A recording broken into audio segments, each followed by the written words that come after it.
नमस्कार, मैं कुमार प्रोद और बहुत स्वागत है आपका हमारे खास कार्यक्रम प्राइम डिबेट में। प्राइम डिबेट में जो मुद्दा लेकर हम आज बैठे हैं वो अब अमूमन टीवी चैनलों के बहस का मुद्दा नहीं होता, न ही किसी अखबार के लिए बड़ा मुद्दा होता है, लेकिन हमारे लिए है। हमारे लिए है इसलिए क्योंकि हमको टीआरपी से ज़्यादा अपना जो दायित्व है, सामाजिक दायित्व है, उसकी चिंता है। दरअसल खबर हमारे पास आई है बेगूसराय से। बेगूसराय में बाढ़ आई हुई है, बेगूसराय के बछवाड़ा प्रखंड में, और वहां सरकार ने राहत कैंप लगा रखा है। सरकार का काम है राहत कैंप लगाना, कोई नई बात नहीं। जिस तरीके से बिहार के 1 दर्जन जिले बाढ़ से प्रभावित हुए और वहाँ पर जो लोगों को परेशानी हुई, उसको लेकर लगातार हम अपने खबरों से लेकर अपने इस कार्यक्रम में लगातार आपको तमाम पक्ष, उसके तमाम पहलुओं पर से आपको अवगत करा चुके हैं। लेकिन जो बात आज सामने आई है उसने हमें चिंता में डाल दिया है, क्योंकि एक पत्रकार होने के नाते, एक जिम्मेवार मीडिया चैनल होने के नाते, टीवी चैनल होने के नाते समाज को लेकर भी हमारा दायित्व बनता है। खबर ये आई है कि बेगूसराय के बछवाड़ा प्रखंड में जब बाढ़ आई तो उनके लिए बगल के विद्यापति नगर प्रखंड में, समस्तीपुर जिले में वो पड़ता है, वहां पर राहत कैंप लगाया गया। मऊ में जब राहत कैंप में लोग पहुंचे तो वहां लोगों ने कहा कि हमको खाना बनाने से लेकर खाना खाने तक के लिए जाति के हिसाब से अलग व्यवस्था चाहिए। यानी एक जाति के लोग दूसरे जाति के लोगों के साथ न खाना बनाने को तैयार हुए, न खाना खाने को तैयार हुए। खबर यह आ रही है कि इसके बाद लोगों को जब दबाव पड़ा तो हारकर प्रशासन ने भी न कुछ कहते हुए, जाहिर तौर पर ऐलान न करते हुए, ऐसी व्यवस्था कर दी जिससे जो अलग अलग जाति समूह हैं उनकी जो मांग है वो पूरी हो जाए। उदाहरण के लिए हम थोड़ा खुल के बता देते हैं। पासवान जाति के लोगों के लिए वहां अलग से एक राहत शिविर में अलग से खाना बनाने और खाना खाने की व्यवस्था है। यादव जाति के लोग हैं उनके लिए अलग से व्यवस्था है, और जो सवर्ण है उनके लिए एक अलग व्यवस्था है। तो ये स्थिति है, ये स्थिति तब है जब देश की आज़ादी के 70 साल हो चुके हैं, और 70 साल में समाज में जो बदलाव आए, देश में जो बदलाव आए, वो हमें बताने की ज़रूरत नहीं है।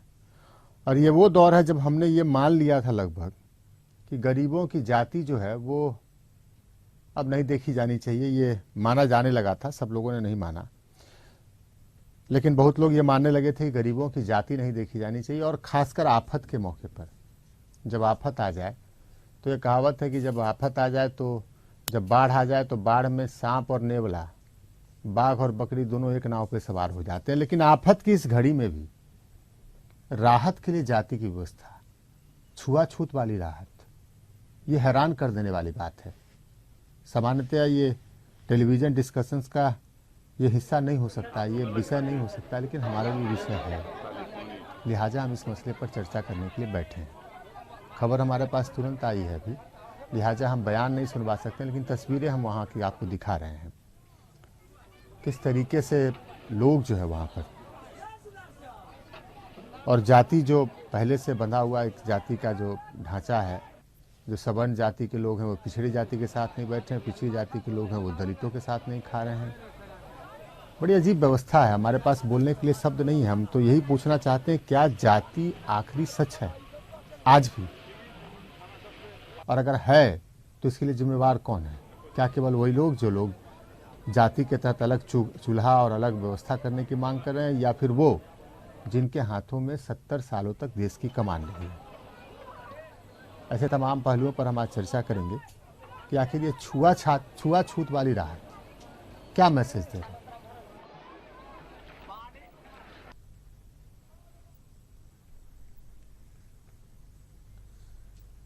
तीन खास मेहमान हमारे साथ हैं। हमारे साथ आज डिस्कशन के लिए, हमारी चर्चा के लिए हमारे साथ रामानुज प्रसाद हैं, जो आरजेडी के विधायक हैं, उषा विद्यार्थी हैं, बीजेपी के नेत्री हैं, पूर्व विधायक हैं, और अजय आलोक जेडीयू के प्रवक्ता हैं। तीनों का स्वागत है। यार अजय आलोक, सरकारी कैंप में लोग ये कहें कि हमको जाति के हिसाब से चूल्हा चाहिए, जाति के हिसाब से खाना चाहिए, हमारे पास तो कुछ बोलने के लिए शब्द नहीं है, आपके पास कुछ है? ये कड़वा सच है प्रभु जी। आप ये सोचिए कि विपदा की अंतिम घड़ी में जब आदमी को, जैसे आपने कहा कि सांप और नेवला एक पेड़ पे चढ़ जाते हैं, और यहाँ पे हमारे समाज के लोग इस विपदा में जब खाने को नहीं मिल रहा है और उसमें जब राहत चलाए जा रहे हैं, तो राहत कैंपों में भी सरकार पे और वहाँ पे अधिकारियों पे दबाव बनाया जा रहा है कि हमें जाति के हिसाब से व्यवस्था कर दीजिए। ये कड़वा सच है कि जाति कितनी हद तक घुसी हुई है। अभी आपने कहा कि गरीबों की जाति नहीं होती, लोग मान गए, सरकार भी उसी हिसाब से काम कर रही है। सरकार तो काम कर रही है, लेकिन आज गरीब भी ये मानने को तैयार नहीं है कि उसकी जाति नहीं है। ये अंतिम सच है, ये सच्चाई का आईना है ये। और आप विश्वास नहीं कीजिएगा, मैं तो एक डॉक्टर हूँ, ये कहानी आप मेडिकल कॉलेजेस के हॉस्टल में देखेंगे, वहाँ के मेसों में देखेंगे। आपने एक रिपोर्ट कुछ दिन पहले दिखाई कि जेल में भी इसी तरह जाति मेस चलती है। आज आप देखिए राहत तक में जाति की मेस चल रही है। हम तो जेल तो में ये जाति का ये जड़ जो घुसा हुआ है, और बहुत हद तक मैं मानता हूं आज एक राजनीति से परे हटके कि इसके सबसे बड़े पोषणहार कोई हैं तो हम राजनीतिज्ञ है ना।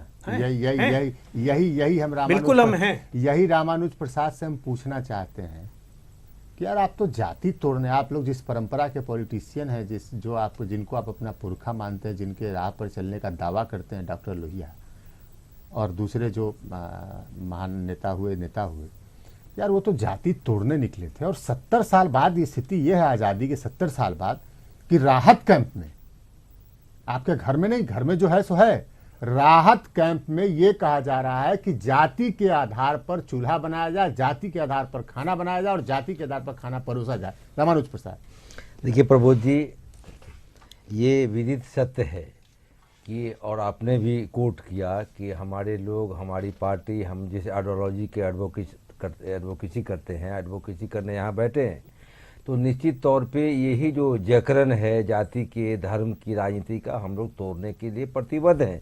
हमारे राजनीतिक पुरखों ने, चाहे वो आप तोड़ रहे हैं या बढ़ा रहे हैं? मैं मुझे कहने दीजिए ना, आपके मुंह से नहीं होगा ना।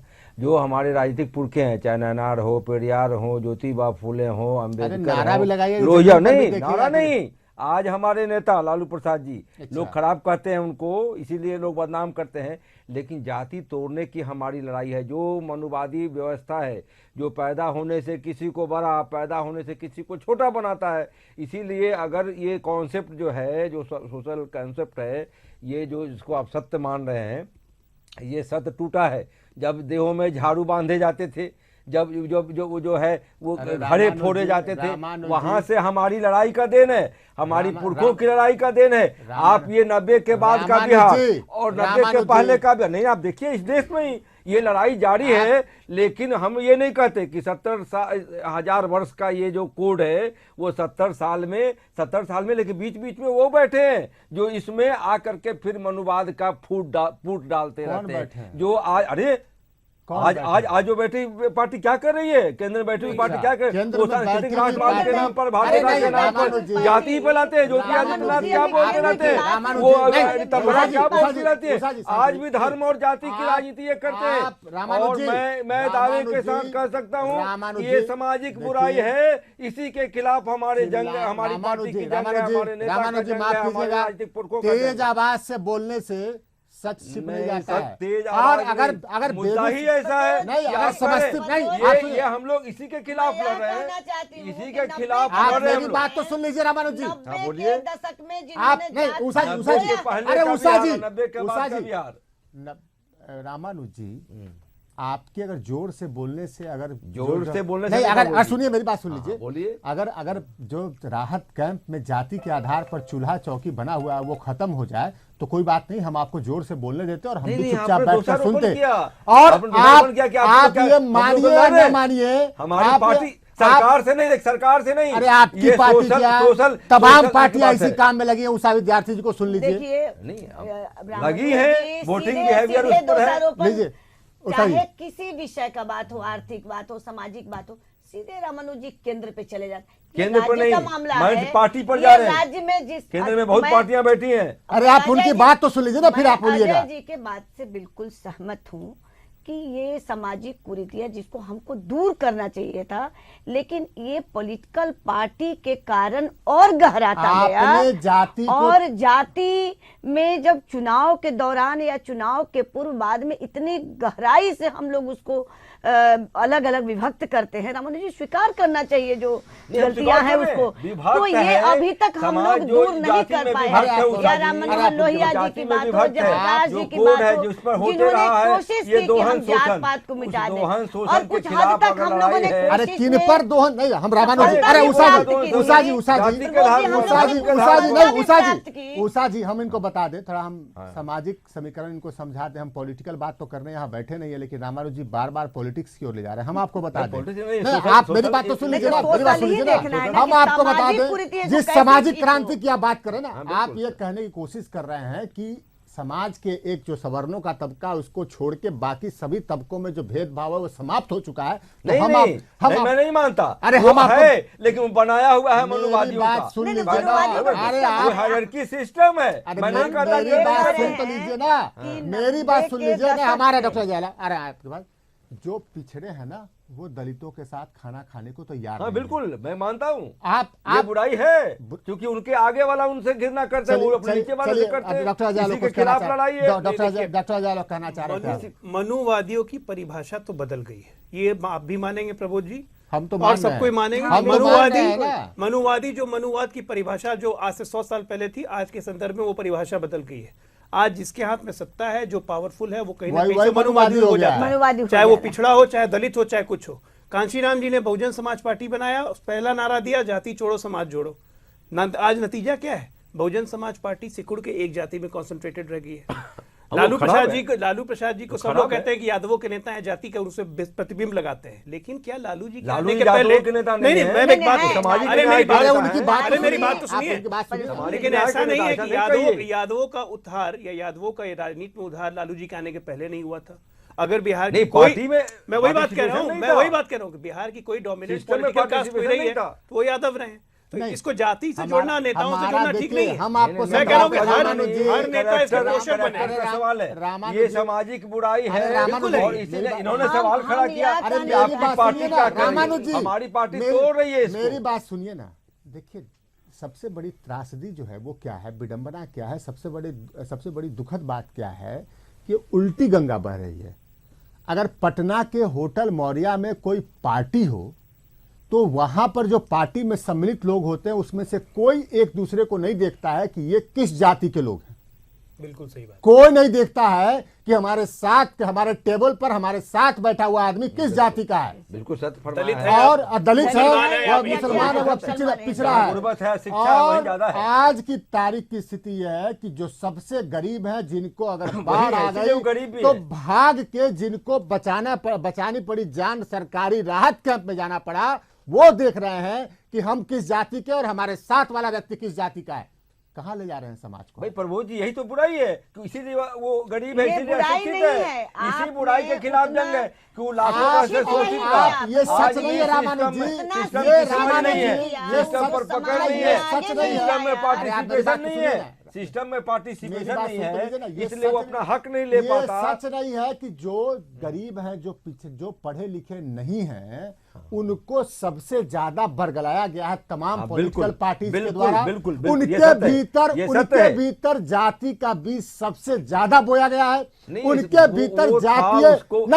भीतर जातीय भावना सबसे ज्यादा बढ़ गई है। अगर हमारी सोशलिस्ट पार्टी और फोरम ने किया है तो गरीबों को अपने हक के प्रति जगाया है, और जाति के आधार पर जो शोषण हो रहा था वो शोषण के खिलाफ उनको बोध कराया है। हाँ, ये मैं नहीं मानता कि ये जाति के आधार पर सम्मेलन करते हैं। उषा विद्यार्थी कह रही है कि जातियों का सम्मेलन होना वो थोड़ी करते हैं। आप नहीं करती है क्या? आप भी करती है। प्रधानमंत्री का उम्मीदवार चाय वाला का बेटा, बलिया का बेटा, दिल्ली का बेटा, वो कहते हैं गुजरात से है जादव, लेकिन जातियों का जो सम्मेलन हुआ, देश के प्रधानमंत्री के कुर्सी पर बैठने वाला, देखिए अगर जाति की बात करते हैं, आप बात करते हैं उस पार्टी से, परिणाम हो सकता है। उस पार्टी से उषा विद्यार्थी आरती आती है। हमारी जिसके पार्टी में नेता तो जहाँ जाति जाता पाति है करते वहाँ ही नहीं है चाय रामानुज वाला का जी। बेटा कहीं चौमिंग वाला का बेटा बन जाता है। ये तो सबसे बड़ी बात 90 है- अरे के उषा जी दशक उषा जी में। नहीं एक मिनट, सबसे बड़ी बात यह है रामानुज जी कि हम चाहे किसी मुद्दे पर बहस करेंगे, हमें बड़ा खेद होता है कि आप उसको पॉलिटिक्स पर ले पॉलिटिक्स में ले जाएंगे। जाते हैं। आप बताइए कि आप अगर हम गिनाना शुरू करें कि कितनी जनसभा में लालू प्रसाद यादव ये बताते हैं, यदुवंशी का जिक्र करते हैं, तो आप उस समय आप कहेंगे प्रधानमंत्री नरेंद्र मोदी का नाम लेंगे। आप लोग तमाम लोग इस समाज में नंगे हैं, ये स्वीकारने में आपको इसको शर्म क्यों आती है आपको? कि साहब अगर ये जो बुराई है हम लोग जातियों का सम्मेलन आप लोग सब लोग करते हैं और सभी लोग करना चाहिए, लेकिन पहले आप तमाम लोग जातियों का सम्मेलन करते हैं, उसमें आपके तमाम पार्टियों के नेता जाते हैं। हमारी सोशलिस्ट पार्टी जो है वो सबको लेके समता आपको हम गिनाए कितने सम्मेलन, जातीय सम्मेलन में लालू प्रसाद यादव जी गए हैं? अगर आप बहस कर रहे हैं तो लालू जी ने कहा कभी यादवों की सभा में नहीं गए, कोई एक आदमी बता दे। अरे आप महासभा में लालू जी गए हो? हाँ, वो पिछड़ों की सभा में गए, वो वंचितों की सभा में गए, लोगों को जगाने का काम किया। तो यही तो जागे हुए लोग हैं। कभी यही तो जागे हुए लोग हैं जो आज उषा जी करवाती हैं। अभी उषा जी के पार्टी के लोग करवाए। ये महाराणा प्रताप तो फलाना जाति का, अगर करना ही देखिए हम लोगों ने हमेशा